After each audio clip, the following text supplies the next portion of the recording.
Hi friends, welcome back to our channel. 8ാം ക്ലാസ്സിലെ കേരള പാഠാവലിയിലെ മറ്റൊരു ക്വസ്റ്റ്യൻ പേപ്പറിലേക്ക് എല്ലാ കൂട്ടുകാർക്കും സ്വാഗതം. അപ്പോൾ നമ്മൾ ഓൾറെഡി 2022-23 വർഷത്തെ ക്വസ്റ്റ്യൻ പേപ്പറും ആൻസറും എല്ലാം അപ്ലോഡ് ചെയ്തിട്ടുണ്ട്. അപ്പോൾ ആവശ്യമായിട്ടുള്ള കൂട്ടുകാർ തീർച്ചയായും പോയി കാണാം. താഴെ കമൻറ്റ് ബോക്സിൽ ലിങ്ക് കൊടുക്കുന്നതാണ്. ഓക്കെ, അപ്പോൾ ഈ ക്വസ്റ്റ്യൻ പേപ്പറിലെ ക്വസ്റ്റ്യൻസ് എന്തൊക്കെയാണ്, അതിൻ്റെ ആൻസേഴ്സ് എന്തൊക്കെയാണ് നമുക്ക് നോക്കാം. റെഡിയാണോ? ഒന്നാമത്തെ ചോദ്യം എന്ന് പറയുന്നത് 1 മുതൽ 4 വരെ ചോദ്യങ്ങൾക്ക് ഓരോന്നിനും 1 സ്കോർ വീതമാണെന്ന് പറഞ്ഞിട്ടുണ്ട്. ഒന്നാമത്തേത്, നന്മ നമുക്കതേയുള്ളൂ, ഗുരുകടാക്ഷം കൂടാതെ ജന്മസാഫല്യം വരുമോ ജനിച്ചാലാർക്കും. ഇതേ താളത്തിലുള്ള ഈരടി ഏതാണെന്നാണ് ചോദിച്ചിട്ടുള്ളത്.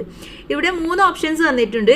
അതിലെ ഏറ്റവും ലാസ്റ്റുള്ള കോർത്തു കൈകൾ പിടിച്ചതും പിന്നെ പേടി തീരും വണ്ണം മാർത്താണ്ഡനും ഉച്ചതും മറന്നില്ലലി എന്ന ആ ഒരു വരിയാണ് ഇതിന് സാമ്യമായിട്ടുള്ള വരി എന്ന് പറയുന്നത്. ഓക്കെ, അപ്പോൾ ഇതിലെ സി ആണ് ശരിയായ ഓപ്ഷൻ. ഇനി രണ്ടാമത്തെ ചോദ്യം നോക്കൂ. അഭംഗി പരിഹരിക്കുക എന്ന ചോദ്യമാണ് തന്നിട്ടുള്ളത്. ശുചീകരണ തൊഴിലാളികളുടെ പ്രവർത്തനം കണ്ട് വൃത്തിഹീനമായ നഗരം ശുചിയായി എന്നാണ് തന്നിട്ടുള്ളത്. ഇതിലെ അഭംഗി മാറ്റി എഴുതാനാണ് നമ്മളെടുത്ത് പറഞ്ഞിട്ടുള്ളത്. ഓക്കെ, അപ്പൊ നമുക്ക് എങ്ങനെ എഴുതാം? ശുചീകരണ തൊഴിലാളികളാൽ വൃത്തിഹീനമായ നഗരം ശുചിയായി എന്ന് നമുക്ക് എഴുതാം. ഓക്കെ, ഒന്നുകൂടെ പറയാം. ശുചീകരണ തൊഴിലാളികളാൽ വൃത്തിഹീനമായ നഗരം ശുചിയായി. ഓക്കെ, അപ്പോൾ ഇതിൽ അഭംഗി ഒഴിവാക്കി എഴുതാനാണ് പറഞ്ഞിട്ടുള്ളത്. ഇനി ഇതിലെ മൂന്നാമത്തെ ചോദ്യം എന്ന് പറയുന്നത് വഞ്ചിപ്പാട്ട് പ്രസ്ഥാനത്തിന്റെ ഉപജ്ഞാതാവ് ആരാണെന്ന് ചോദിച്ചിട്ടുണ്ട്. ഉണ്ണി വാര്യർ, രാമപുരത്ത് വാര്യർ, കുഞ്ച നമ്പ്യാർ. ആരാണ്? യെസ്, രാമപുരത്ത് വാര്യരാണ്. ഇനി നാലാമത്തെ ചോദ്യം നോക്കൂ. സൂര്യകിരണങ്ങൾ നിറങ്ങളൊക്കെയും കവർന്നെടുത്തു കൊണ്ടുപോയ ഒരേ ഒരു സാരിയാണ് അമ്മമ്മ എന്നും ധരിക്കാറ്. അടിവരയിട്ട ഭാഗം സൂചിപ്പിക്കുന്ന ആശയമെന്ത്? അടിവരയിട്ട ഭാഗം എന്ന് പറയുന്നത് സൂര്യകിരണങ്ങൾ നിറങ്ങളൊക്കെയും കവർന്നെടുത്തു കൊണ്ടുപോയ എന്താണ്? അമ്മമ്മയുടെ ദരിദ്രമായ ജീവിതാവസ്ഥയാണ് ഇവിടെ നമുക്ക് മനസ്സിലാക്കി തരുന്നത്. ആ ഒരു ഭാഗം കൊണ്ട് നമുക്ക് മനസ്സിലാവുന്നത് അമ്മമ്മയുടെ ദരിദ്രമായ ജീവിതാവസ്ഥയാണ്. ഓക്കെ, ഇനി അടുത്ത പ്രവർത്തനം നോക്കൂ. 5 മുതൽ 7 വരെയുള്ള ചോദ്യങ്ങൾക്ക് ഓരോന്നിനും 2 സ്കോർ വീതമാണെന്ന് പറഞ്ഞു തന്നിട്ടുണ്ട്. അഞ്ചാമത്തെ ചോദ്യം, അർത്ഥവ്യത്യാസം കണ്ടെത്തുക. 12 അടങ്ങഴിയുടെ ചോറും വഴിയാത്രക്കാരനാണ് തട്ടുന്നത്, നിന്നെ ഞാൻ തട്ടിക്കളയും. ഇവിടെ തട്ടുന്നത്, തട്ടിക്കളയും എന്നിങ്ങനെ 2 എണ്ണം കൊടുത്തിട്ടുണ്ട്. അതിന്റെ ഓരോന്നിന്റെയും അർത്ഥവ്യത്യാസമാണ് എഴുതേണ്ടത്. ഒന്നാമത് പറയുന്ന തട്ടുന്നത് എന്നതുകൊണ്ട് ഉദ്ദേശിക്കുന്നത് എന്താണ്? ചോറ് കഴിക്കുന്നത്, അല്ലെ, ഭക്ഷണം കഴിക്കുക എന്ന ഉദ്ദേശമാണ് അവിടെയുള്ളത്. ഇനി രണ്ടാമത്തെ തട്ടിക്കളയും എന്ന് പറഞ്ഞതോ അവിടെ ഇല്ലാതാക്കുക അല്ലെങ്കിൽ കൊന്നുകളയുക എന്ന അർത്ഥമാണ് ഉദ്ദേശിക്കുന്നത്. ഇനി ആറാമത്തെ നോക്കൂ. ഘടകപദങ്ങളാക്കുക എന്നാണ് പറഞ്ഞിട്ടുള്ളത്. ഇവിടെ മാതൃക തന്നിട്ടുണ്ട്. ഗുരു കടാക്ഷം, ഗുരുവിന്റെ കടാക്ഷം എന്നാണ്, അല്ലെ, ഗുരുവിന്റെ കടാക്ഷമാണ് ഗുരു കടാക്ഷം എന്ന് പറയുന്നത്. അങ്ങനെയാണെങ്കിൽ ആണ്ടറുതി എന്ന് പറയുന്നതോ? ആണ്ടിന്റെ അറുതിയാണ് നമ്മൾ ആണ്ടറുതി എന്ന് പറയുന്നത്. ആണ്ടിന്റെ അറുതി. ബി നോക്കൂ. പൊൻനാണയം, പൊൻനാണയം എന്ന് പറഞ്ഞാൽ പൊന്നുകൊണ്ടുള്ള നാണയം, പൊന്നുകൊണ്ടുള്ള നാണയം. ഇനി 7 നോക്കൂ. ഞാവൽ പ്ലസ് പഴം, ഞാവൽ പഴം കൂട്ടിച്ചേർത്ത് എഴുതിയിരിക്കുകയാണ്, അല്ലെ. അക്ഷരങ്ങൾ കൂടിച്ചേർന്നപ്പോൾ വന്ന മാറ്റം എന്താണ് എന്നാണ് ചോദിച്ചിട്ടുള്ളത്. അവിടെ എന്താ സംഭവിച്ചത്? ഞാവൽ പ്ലസ് പഴം എന്നുള്ളത് ഞാവൽ പഴമായിട്ട് മാറി അവിടെ പാ ഇരട്ടിയായി അവിടെ ദ്വിത്വസന്ധിയായിട്ട് മാറുകയാണ് ചെയ്തിട്ടുള്ളത്. ഇതേ സന്ധിയിലുള്ള മറ്റൊരു പദം എഴുതാൻ പറഞ്ഞിട്ടുണ്ട്. എന്തെഴുതാം? കടൽ പ്ലസ് കാക്ക, കടൽ കാക്ക, അല്ലെ. അവിടെയും കാ ഇരട്ടിച്ചു വരികയാണ് ചെയ്തിട്ടുള്ളത്. ഇനി 8 മുതൽ 11 വരെയുള്ള ചോദ്യങ്ങൾക്ക് ഓരോന്നിലും 4 സ്കോർ വീതമാണ്. ഏതെങ്കിലും 3 ചോദ്യങ്ങൾക്ക് ഉത്തരം എഴുതിയാൽ മതി. ഓക്കെ, 8ാമത്തെ ചോദ്യം എന്താണ്? 8ാമത്തെ ചോദ്യം നോക്കൂ. ഇഷ്ടം പ്രവർത്തിച്ചും തെറ്റുതിരുത്തിയും കഷ്ടമണയുമ്പോൾ കൂടെ നിന്നും എന്നും പിരിയാതുടലിനൊരംശം പോൽ നിന്നിടും കൂട്ടരെ കൂട്ടരാവൂ. സാന്ദ്ര സൗഹൃദത്തിലെ കൃഷ്ണ കെജേലന്മാരുടെ സൗഹൃദത്തെ ഈ കവിതാഭാഗവുമായി താരതമ്യം ചെയ്യാനാണ് പറഞ്ഞിട്ടുള്ളത്. അപ്പൊ കൃഷ്ണ കുചേലന്മാരെ നമുക്കറിയാം. ഈ ഒരു സാന്ദ്ര സൗഹൃദം എന്ന പാഠഭാഗത്ത് നമ്മൾ പഠിച്ചിട്ടുള്ളതാണ്, അല്ലെ. അപ്പോൾ എന്തൊക്കെ എഴുതാം നമുക്ക്? ഗുരുകുല വിദ്യാഭ്യാസ കാലത്ത് ഗുരുപത്നിയുടെ നിർദ്ദേശപ്രകാരം കൃഷ്ണകുചേലന്മാർ കാട്ടിലേക്ക് വിറകു ശേഖരിക്കാൻ പോയി. വിറകു ശേഖരിച്ച ശേഷം രാത്രിയായി.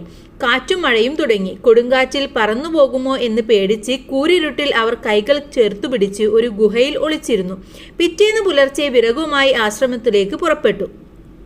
ഒരു പ്രതിസന്ധി വന്നപ്പോൾ കൈകോർത്ത് പിടിച്ച് അതിനെ അതിജീവിച്ചു തെറ്റുകൾ തിരുത്തിയും ദുഃഖം വരുമ്പോൾ കൂടെ നിന്നും ഒരേ ശരീരം പോലെ പിരിയാതെ നിൽക്കുന്നവരെ കൂട്ടുകാരാവൂ എന്ന കവിതയിലെ ആശയവുമായി ചേർന്നു പോകുന്നതാണ് കൃഷ്ണകുചേലകരുടെ ഈ ഒരു സൗഹൃദം എന്ന് പറയുന്നത്. ഓക്കെ, അപ്പൊ ഇത്രയുമാണ് നിങ്ങൾ എഴുതേണ്ടത്.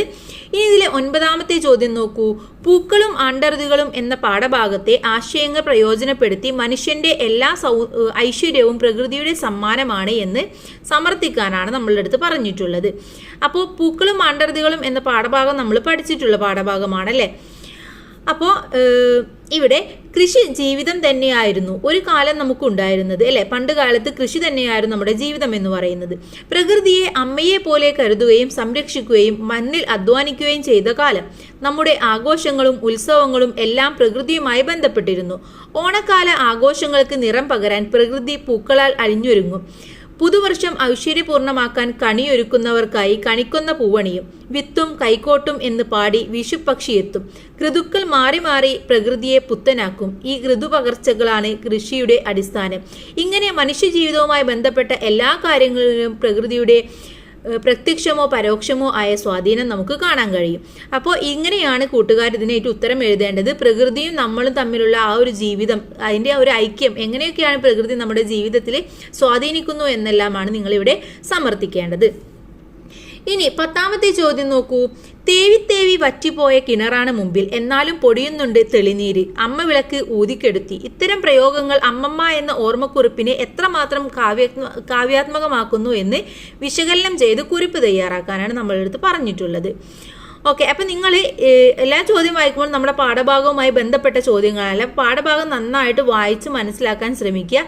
അതിനുശേഷം മാത്രമേ നമുക്ക് ഓരോന്നിനും ഉത്തരം കണ്ടെത്താൻ സാധിക്കുകയുള്ളൂ. ഇവിടെ നമുക്ക് തേവി തേവി വറ്റിപ്പോയ കിണറാണ് മുമ്പിൽ എന്ന് പറയുന്നത് അല്ലെ. തേവി തേവി വറ്റിപ്പോയ കിണർ പോലെ കരഞ്ഞു കരഞ്ഞ് അമ്മമ്മയുടെ കണ്ണുകൾ വറ്റിപ്പോയിരിക്കുന്നു എന്നാണ് അർത്ഥമാക്കുന്നത്.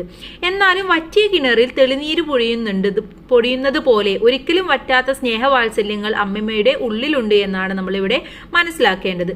അതുപോലെ തന്നെ മറ്റൊരു പ്രയോഗമാണ് കരച്ചിൽ വടുകെട്ടിയ മുഖം എന്ന് പറയുന്നത് അല്ലെ. എന്താണ് അതുകൊണ്ട് ഉദ്ദേശിക്കുന്നത്? കരഞ്ഞു കരഞ്ഞ് കണ്ണീരുണങ്ങിയ മുഖമായിരുന്നു അമ്മമ്മയുടേത്. മകളുടെ മരണവും അനാഥരായ പേരക്കുട്ടികളുടെ കാര്യവും ഓർത്ത് അമ്മമ്മയ്ക്ക് എന്നും സങ്കടമാണ്. അതാണ് അതിൽ നിന്നും മനസ്സിലാവുന്നത്. അതുപോലെ തന്നെ മറ്റൊരു പ്രയോഗമാണ് പൊറുതികെട്ട ജന്മം എന്ന് പറയുന്നത്. ദാരിദ്ര്യവും കഷ്ടപ്പാടും നിറഞ്ഞ അമ്മമ്മയുടെ ജീവിതമാണ് ഇവിടെ വരച്ചു കാട്ടുന്നത്. മറ്റൊരു പ്രയോഗം ഭൂമിയുടെ കാതിൽ മഹാസങ്കടങ്ങൾ അറിയിക്കുന്ന പാദങ്ങൾ എന്നുള്ളതാണ്. ചെരുപ്പ് ധരിക്കാത്ത അമ്മമ്മ വിണ്ടുപൊട്ടിയ പാദങ്ങളുമായി വിശ്രമമില്ലാതെ പരക്കം പായുകയാണ്.